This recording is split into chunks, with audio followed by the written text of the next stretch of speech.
இறந்தவன் கிடைத்தான், காணாமல் போனவன் மீண்டான்.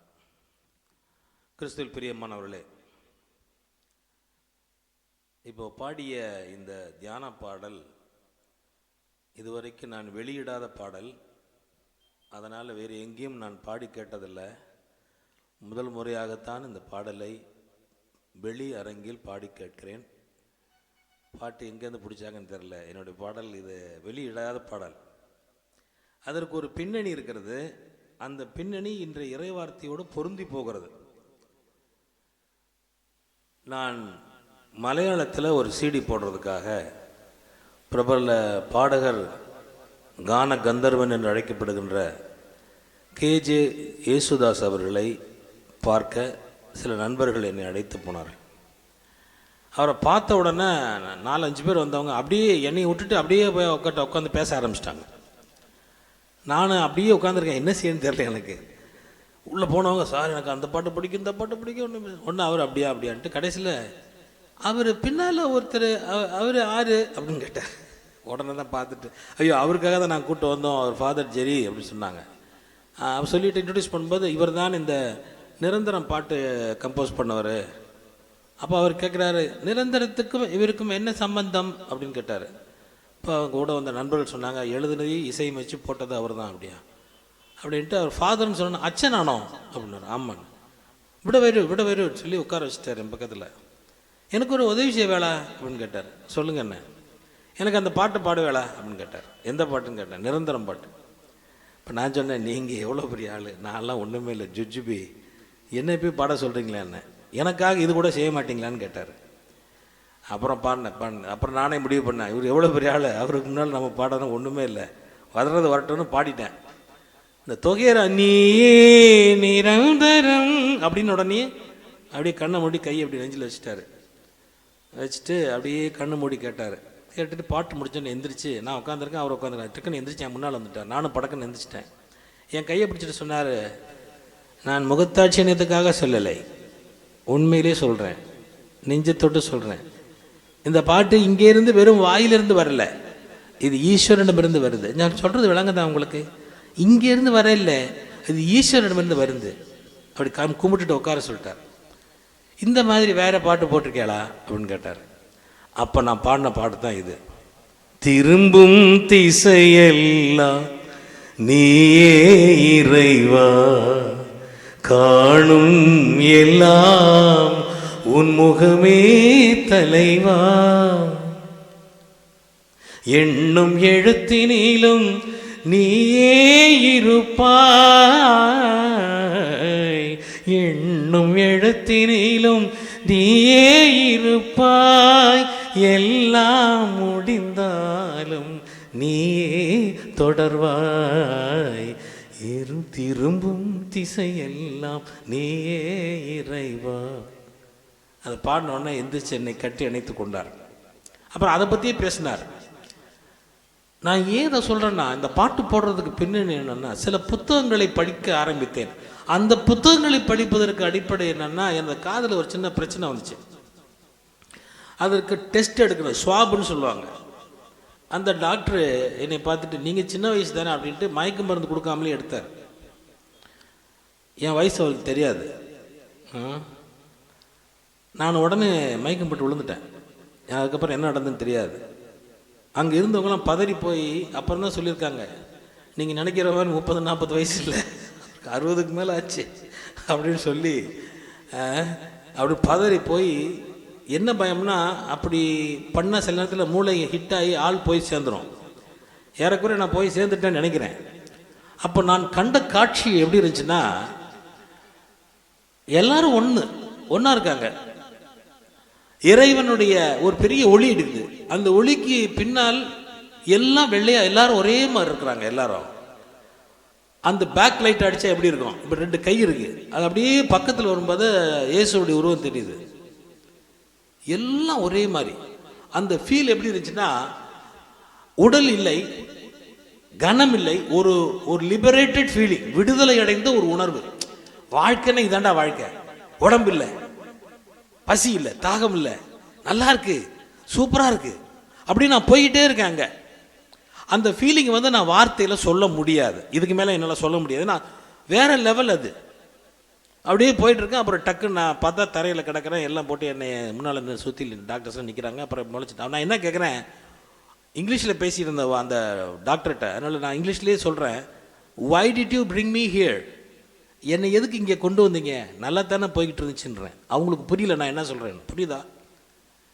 என்னை ஏன் இங்கே கொண்டு வந்தீங்க இந்த நரகத்துக்குன்னு கேட்குறேன். ஏன்னா அதோட ஃபீலிங் எனக்கு அப்படி இருந்துச்சு. அப்புறம் தான் சுதாரிச்சா, ஓ நாம் இன்னும் போய் சேரல, இங்கே தான் இருக்கும் போல் அப்படின்னு நினச்சிக்கிட்டேன். அதுக்கப்புறம் புத்தகங்களை படித்தேன். அந்த புத்தகம் என்ன, என்டின்னு சொல்லுவாங்க, நியர் டெத் எக்ஸ்பீரியன்ஸ். போய் படித்து பாருங்கள். ஸ்கூலில் படிக்கிற பசங்கள்லாம் கூகுள் பண்ணுவீங்களா, என்டின்னு போடுங்க, நியர் டெத் எக்ஸ்பீரியன்ஸ்னு போடுங்க. பெரிய உலகம் அது. இந்த மாதிரி மரணத்தை தொட்டுவிட்டு திரும்பி வந்தவர்களை பற்றியது அந்த ஒரு பெரிய இயக்கமே இருக்கு. ஏகப்பட்ட புத்தகங்களுக்கு படித்தேன் நான். அந்த புத்தகங்களுடைய சாராம்சம் என்னன்னா, ஒரு ரெண்டு புத்தகத்தை பற்றி சொல்லிடுறேன். லைஃப் ஆஃப்டர் லைஃப்னு புத்தகம் ஒரு டாக்டர் எழுதியிருக்காரு. அவர் மெடிக்கல் காலேஜில் படிச்சுட்டு இருக்கும் பொழுது ஒரு ஆக்சிடெண்ட்டில் செத்து போயிடுறான் மாணவன். செத்து போனோன்னா அவன் உடம்பு விட்டு வெளியே வந்துடுறான். வெளியே வந்து பார்த்தா ரொம்ப நல்லா இருக்குது. ஏன்னா உடம்பு ஒரு சிறை மாதிரி நினச்சி. ஆனால் எல்லாரும் அழுகிறாங்க. எல்லாருக்கும் சொல்கிறா, ஏன் இப்போ தான் நல்லா இருக்கு, நான் உடம்பத்தோட உலகத்தோட ஐக்கியமாயிட்டேன், நான் ரொம்ப நல்லா இருக்கேன்னு சொல்கிறேன். யாருக்கும் தெரியல. டாக்டர்ஸ் டெஸ்ட் பண்ணி செத்து போயிட்டான். He is declared clinically dead. அப்படின்னா இறந்து போயிட்டார்னு அர்த்தம். மறுபடியும் நான் உடலுக்குள் வந்தேன் அப்படின்னு எழுதுறார். அப்போ அந்த அவர் டாக்டர் ஆகி அந்த கல்லூரியில் முதல்வர் ஆகிறாரு.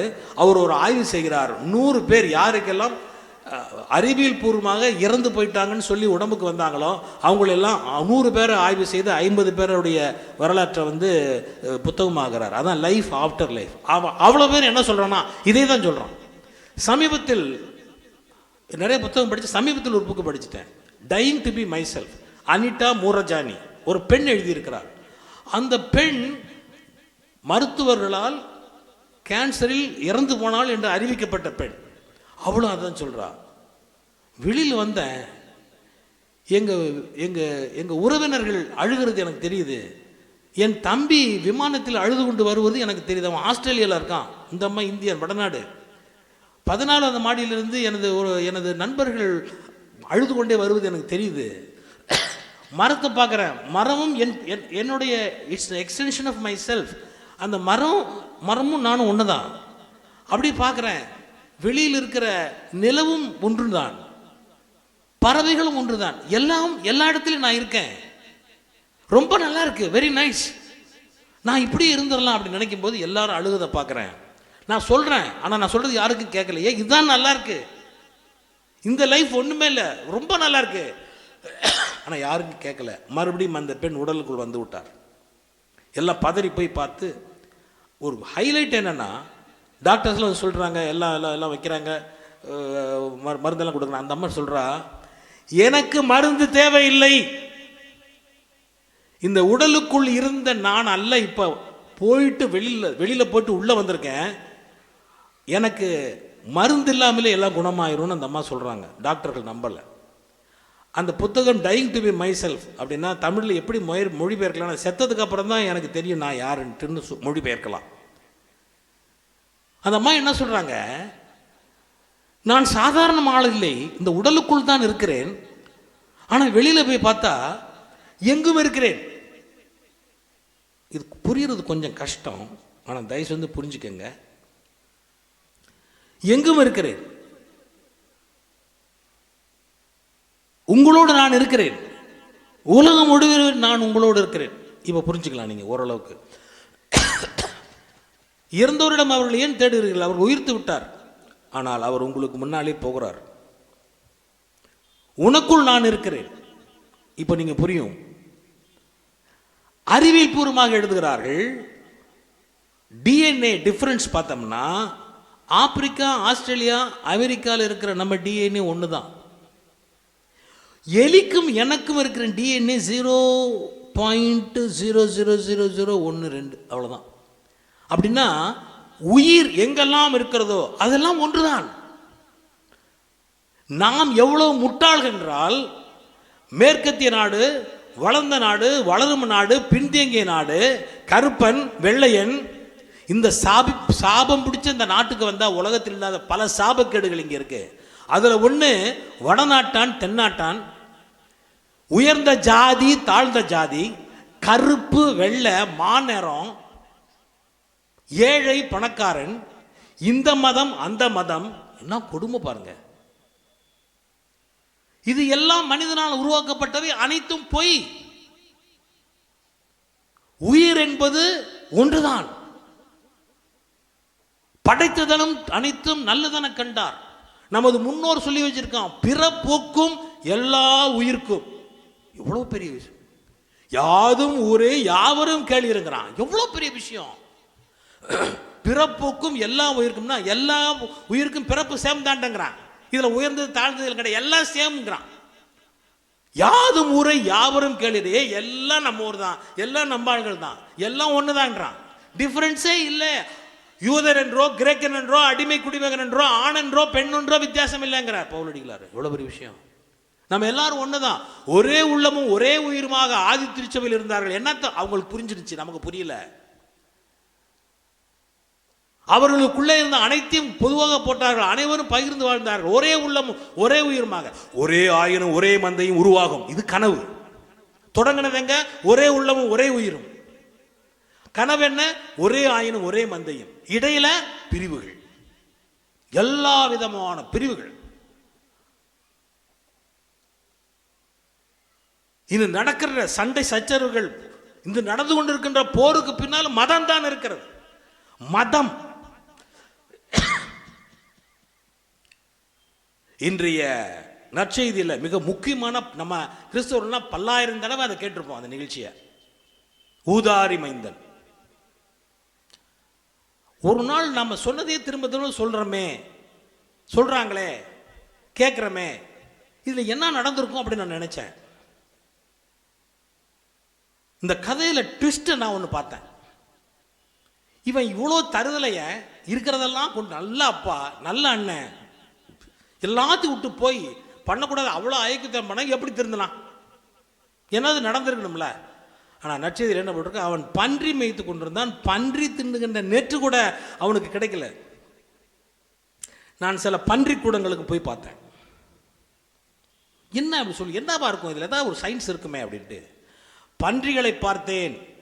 இன்னும் பன்னி கிடைச்சா போய் பாருங்க, எங்கேயா இருந்துச்சுன்னா ரோட்டில் பன்னி மேயும் பாருங்க. நான் பண்ணைக்கு போய் பார்த்தேன்.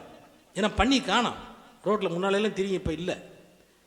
அதில் என்ன நான் கவனிச்சேன்னாங்க, பன்னி சாப்பிடும்போது காதை இப்படி வச்சுக்கிட்டு சாப்பாடை மட்டும்தான் பார்க்கும், எங்கேயுமே பார்க்காது. சுற்றிக்கிட்டு சைடு மேலே எங்கேயுமே பார்க்காது. அப்படியே அப்படியே திங்குது, புது புது புது புது புதுன்னு திங்குது. அதான் சொல்கிறான், பன்னி திங்கிற மாதிரி திங்கிறான்னு சொல்லுவான். நம்ம ஊரில் பேசுவாங்க, திங்கியான் பாரு, ஏல என்ன திங்க, பன்னி திங்க மாதிரி திங்கல, இங்க பாருல அப்படின்னு சொல்லுவான். கூறுகட்ட மூதி. அங்கிருக்கிற திரும்பி பார்த்து தொலைய கொடுத்தா என்னல குறைஞ்சவோ அப்படின்னு சொல்லுவாங்க. அப்போ அவன் அந்த பன்றி மேலும் கீழும் சுற்றிலும் பார்க்காம தின்னதை பார்த்தோன்னா யோசித்தான், ஐயோ நம்ம பன்னி மாதிரி இருந்திருக்கமே. ஏன்னா அவங்க அப்பாவை பார்க்கல, அவன் இருந்தாரு பார்க்கல. அண்ணன் இருந்தான் நல்லவன் அன்பானவன், அவனை பார்க்கல. தந்தை பணியாளர்களை எல்லாம் ராசா மாதிரி வச்சிருக்காரு, அதை பார்க்கல. தாராள உள்ளத்தை பார்க்கல. அந்த அரண்மனை மாதிரி வீட்டை செல்வ செழிப்பை பார்க்கல. ஆமாம், அவன் மட்டும் தன்னை மட்டும் பார்த்து சிந்திச்சான், தன்னை வேறுபடுத்தி கொண்டான். எல்லாத்தையும் வேற வேறையா நினைக்கிறான். அப்பனை வேறையா நினைக்கிறான், அண்ணனை வேறையா நினைக்கிறான், சொந்த பந்தங்களை வேறையா நினைக்கிறான். அங்க இருந்த பணியாளர்கள் அவ்வளவு பேர் வேற வேறையா நினைக்கிறான். இவன் வேறையா ஆகணும்னு நினைக்கிறான். பிரியமானவர்களே, மிக முக்கியமான கருத்தை சொல்லுகிறேன். நீ யாரா ஆக போற? நான் வேற மாதிரி ஆக போறேன். ஏன் நான் வேற மாறி, நான் வேற மாறி. என்னடா மாறி நீயே? என்னாச்சு உனக்கு?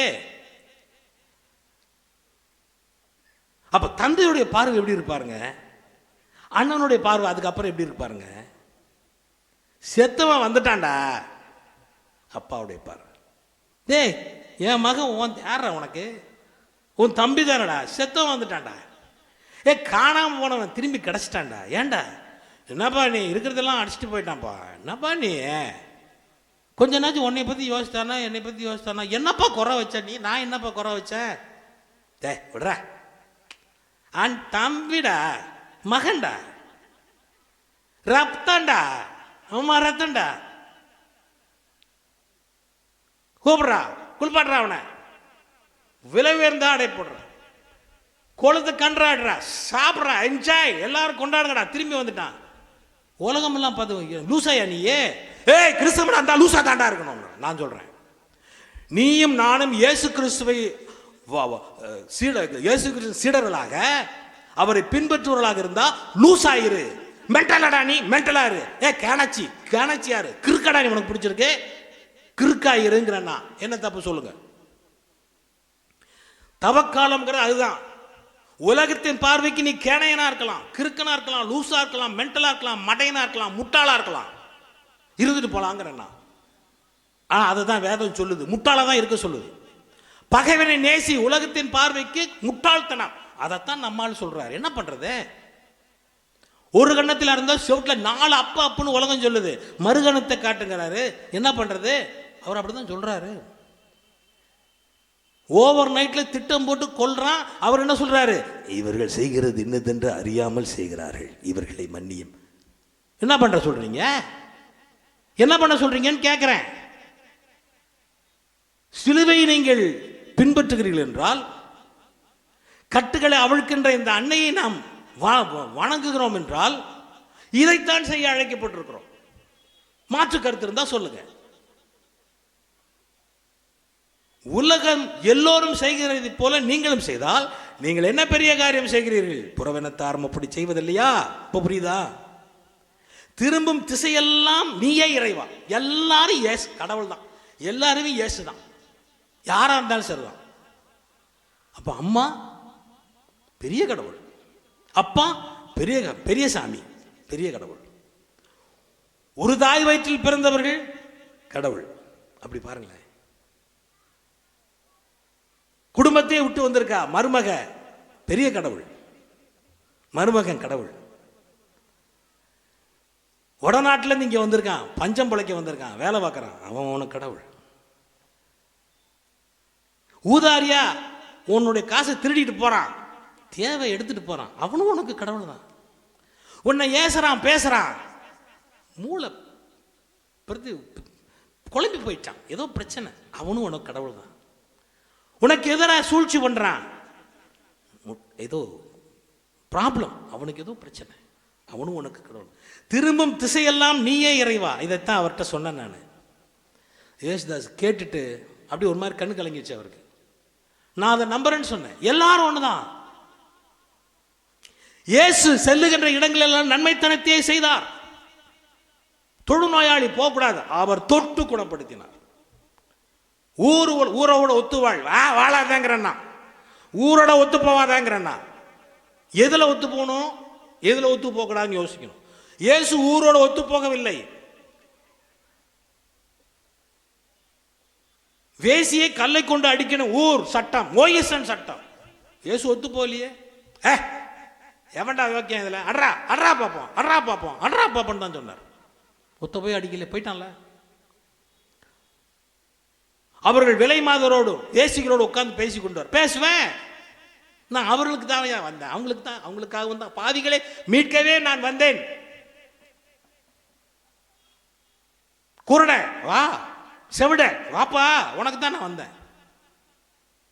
விதவை வா பார், விதவையை பார். இருக்கிறத போடுறீங்கடா நீங்க, அந்த அம்மா இருக்கிறதெல்லாம் போடுறாடா. யாருனாலும் வா. சக்கையோ வா, திருவோண்டு இருக்கா மரத்துல, இறங்கி வா, நான் உன்னோடு சாப்பிடணும். அவன் மோசமான ஆளுங்க, வரி வசூல், சும்மாரு, அவன் எனக்கு வேணும். ஆடையின் விளிம்பை தொட்டது யார்? என்ன இவ்வளவு பெரிய கூட்டத்தில் எல்லாம் உடச்சிக்கிட்டு தான் போவான், கண்டுக்காதீங்க. இல்ல இல்ல, இது வேற. என்ன அம்மா உன் விசுவாசம் பெரிதுமா. இயேசு இந்த ஊரோட ஒத்து போகவில்லை. ஒரு கிறிஸ்தவன் ஊரோட ஒத்து போவதற்காக அழைக்கப்படவில்லை. எல்லோரையும் போல நீ இருக்கக்கூடாது என்பதுதான் நமது சட்டம், இயேசு கொடுத்த சட்டம். திரும்பும் திசையெல்லாம் இறைவன், இயேசுவை பார்க்க வேண்டும். கிறிஸ்து அவன், கிறிஸ்து அவள் அப்படின்னா அதுதான்.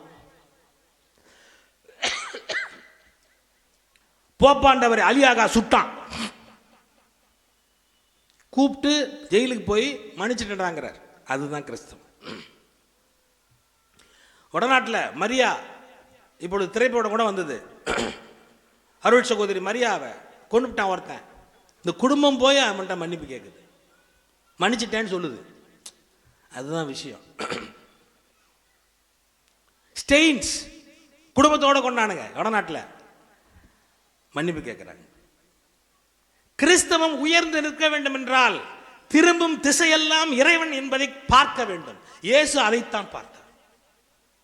வானக தந்தையே, அப்பா பிதாவே அப்படிங்கிறது எல்லாம் உன் பிள்ளைங்க தான் அப்படிங்கிறதான் பார்வை. நம்ம பார்க்கிறோமா அப்படி?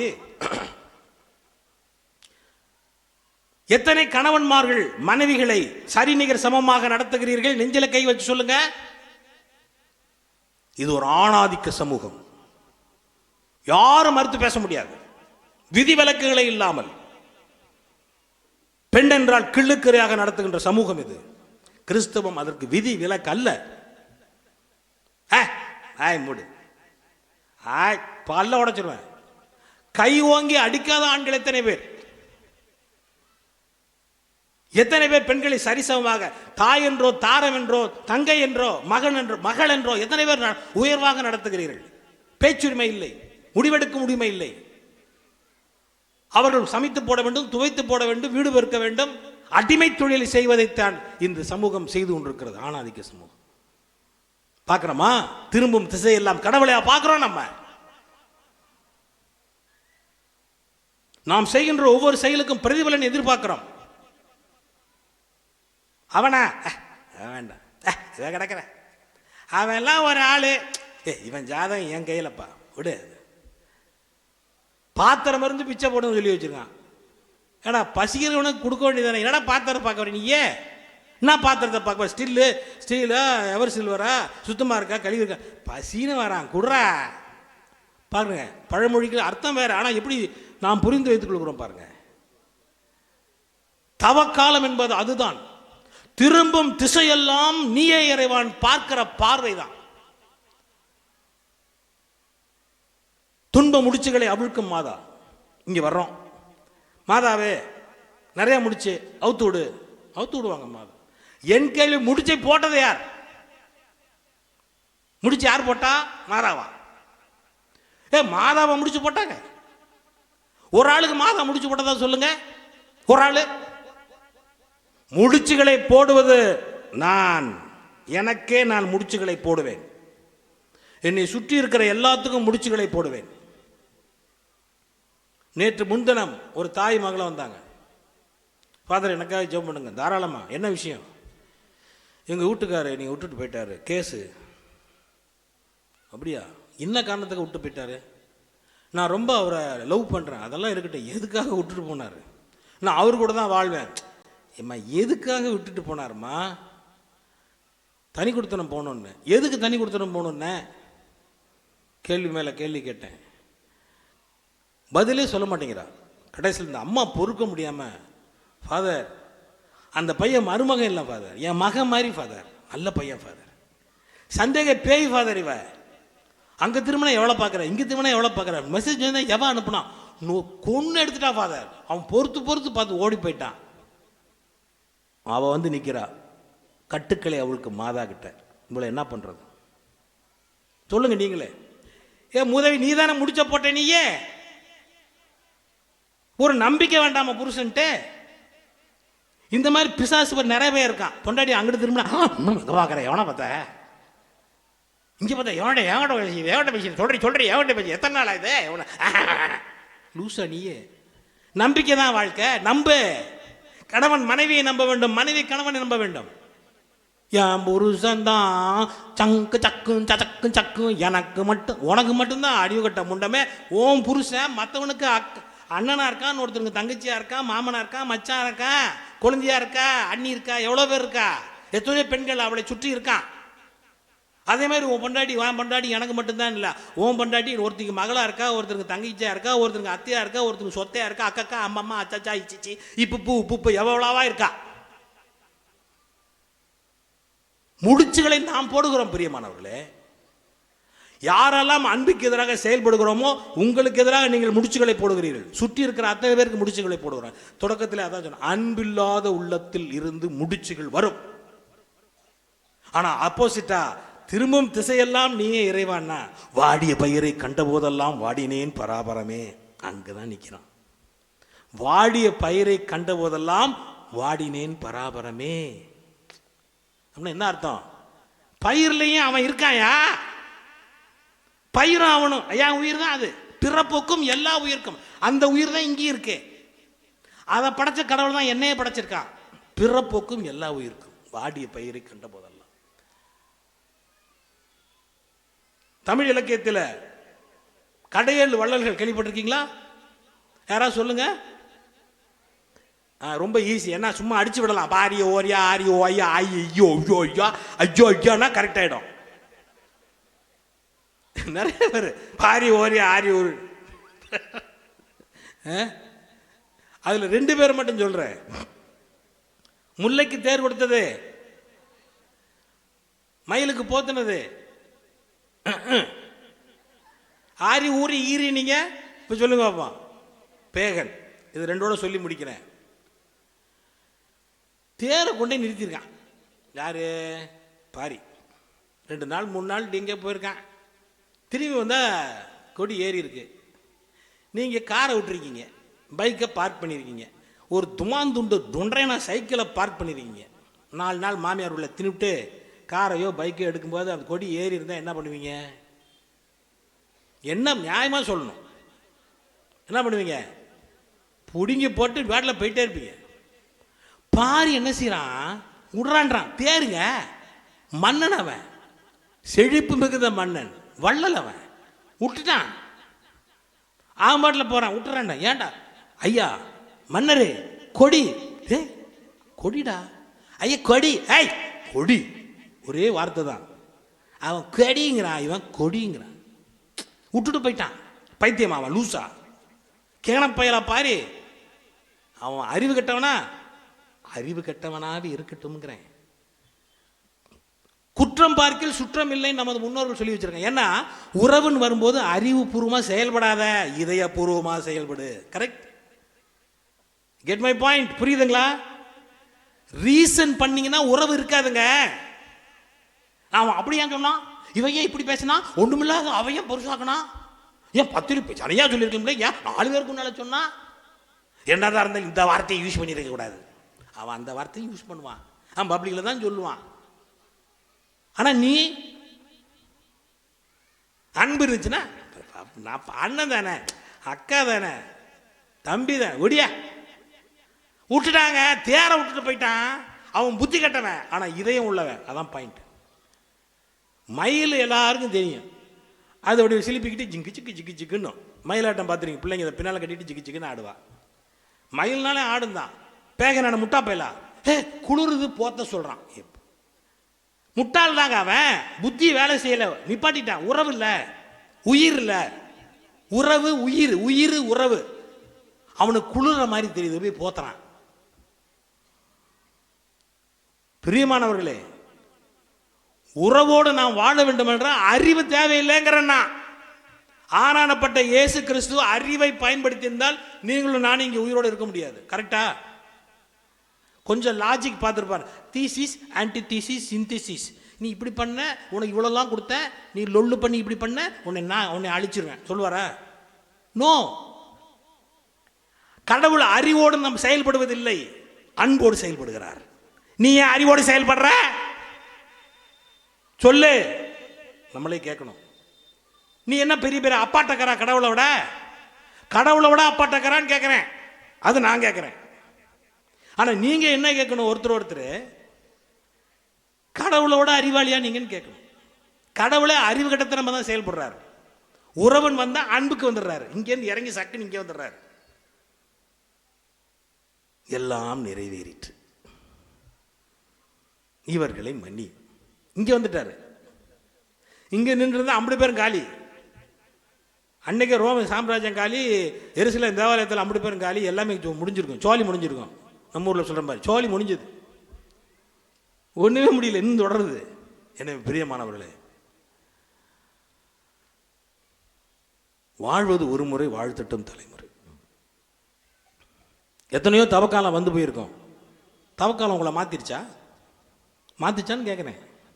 மாற்றிருச்சா? மாற்றிடுமா இந்த தவக்காலம்? மாற்றாது, மாற்றவே மாற்றாது. எழுதி தரேன், சீல் வச்சு தரேன். தவக்காலம் உங்களை மாற்றாது, யாரையும் மாற்றாது. ஈஸ்டர் உங்களை மாற்றிடுமா? மாற்றாது.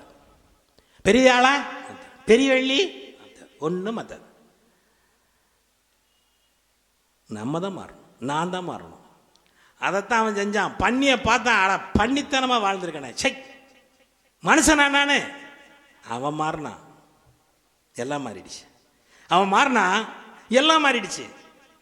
பிச்சைக்கார பையில சாக்கடையில் கிடந்தான், அவன் வாழ்க்கை மாறிடுச்சு. அதனால அப்பா வாழ்க்கை, அண்ணன் வாழ்க்கை, சுற்றி இருந்தவன் எல்லாம் நான் மாறினால் இந்த உலகம் மாறிவிடும். நண்பர்களே, பிரியமானவர்களே, சகோதரிகளே, சகோதரர்களே, அதுதான் தவக்காலம். தவம்னா மாறணும். இங்கே இருக்கிற ஒவ்வொருத்தரும் கங்கணம் கட்டிக்கிட்டு போனோம். ஏன் முடிச்சையெல்லாம் நான் அவிழ்க்கிறேன் மாதாவின் அருளோடு. இனி நான் முடிச்சுக்களை போட மாட்டேன். எனக்கு, என்னை சுற்றி இருக்கிற யாருக்கும் முடிச்சுக்களை போட மாட்டேன். எனக்காகவும் பிறருக்காகவும் அன்னைக்காக. ஏனென்றால் முடிச்சுக்களை நாம் போடாமல் இருப்பது என்பது நமது முடிவு. எத்தனை முடிச்சுகளை நான் எனக்கும் சுற்றி இருக்கிறவர்களுக்கும் போட்டுட்டு இங்கே வந்தோம்னா மாதாவுக்கே அது கஷ்டம். ஏன்னா மாற்றம் என்பது இங்கிருந்து போவதில்லை, இங்கிருந்து வருவது. புரியுதுங்களா? ஒரே ஒரு விஷயத்தை சொல்லி முடிக்கிறேன், என்னை தப்பாக நினைக்கக்கூடாது. தயவு செஞ்சு தப்பாக நினைக்காதீங்க. ஆனானப்பட்ட ஆண்டவர் இயேசு கிறிஸ்து வந்து அவர் சொல்லதை ஒரு வகையை கேட்கல. யாரை சொல்கிறேன்? 12 பேர் கூட தெரிஞ்சாங்கல்ல, அவங்கள சொல்கிறேன். ஆண்டவரே, பொழுதோ சாகிறது, மாலை நேரம் ஆகிறது, இவர்களை அனுப்பிவிடும். எதுக்கு? மொக்கிறதுக்கு. தெளிவாக இருந்தாங்க நம்மால் 12 பேரும். ஏன்னா இயேசு கூட திடீர்னு எல்லாம் சாப்பாடு கொடுத்துருப்பாங்க, நல்லா வாங்கி வாங்கி வச்சுக்கிட்டு எப்படா அந்த கூட்டம் போவோம் அமுக்கலான்ட்டு தான் தெரிஞ்சாங்க. இது எப்படி ஷோர் பண்ணோம்னா, ஆண்டவரை உமது பெயரால் அவன் பேயை ஓட்டுறான், குணப்படுத்துறான்னு சொல்லுவான். கேவலமாக இல்லை? நீ கூடையே திரியிறியே, கூடையே தானே திங்கிற. எவனோ இயேசு சம்மந்தம் இல்லாத இயேசு பெயரை வச்சு அங்கே குணப்படுத்துகிறான், செத்தவனை உயிர்ப்பிக்கிறான்னு வந்து சொல்கிறாங்க.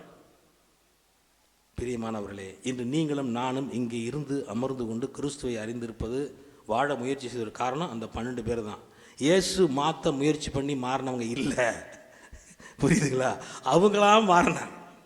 எப்படி?